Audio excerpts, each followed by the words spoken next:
தலைமை செயலக ஊழியர்களுக்கு முதல்வர் விஜய் கொடுத்த ஷாக். தவேக தலைவர் விஜய் முதல்வரான டே ஒன்ல இருந்து தலைமை செயலகத்தில் பல்வேறு மாற்றங்களை கொண்டு வந்திருக்காரு. காலை 9:55க்கு ஷார்ப்பாக தலைமை செயலகத்துக்கு வர அவர் லஞ்ச் டைம்க்கு கூட வெளியே போகாம வரும்போதே லஞ்ச் பாக்ஸோட வந்து டைமை சேவ் பண்றாரு. முதல்வரே கரெக்ட் டைம்க்கு வராரு, அப்ப நாம எல்லோரும் அவருக்கு முன்னாடியே வரணுமேனு ஊழியர்களும் அதிகாரிகளும் அவருக்கு முன்னாடியே தலைமை செயலகத்துக்குள்ள ஆஜராகிடுறாங்க.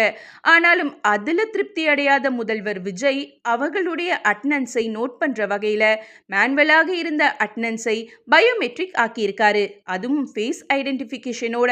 இதனால யாரும் தப்பிக்க முடியாது. கரெக்ட் டைம்க்கு வரதோட கிளம்பும் போதும் கரெக்ட் டைம் தான் கிளம்புறாங்களான்னு சிஸ்டமேட்டிக்கா தெரிய வரும். மேனுவலாக வரும்போது நடக்கிற முறைகேடுகள் இனி நடக்க 1% கூட வாய்ப்பு இல்லாம போச்சு.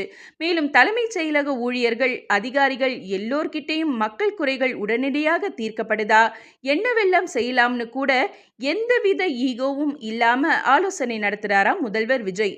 இதுதான் நாங்கள் எதிர்பார்த்த நல்லாட்சி, மக்களாட்சின்னு அவருடைய ஒவ்வொரு திட்டத்தையும் அறிவிப்புகளையும் பாராட்டி தள்ளுறாங்க அவரை நம்பி ஓட்டு போட்ட பொதுமக்கள்.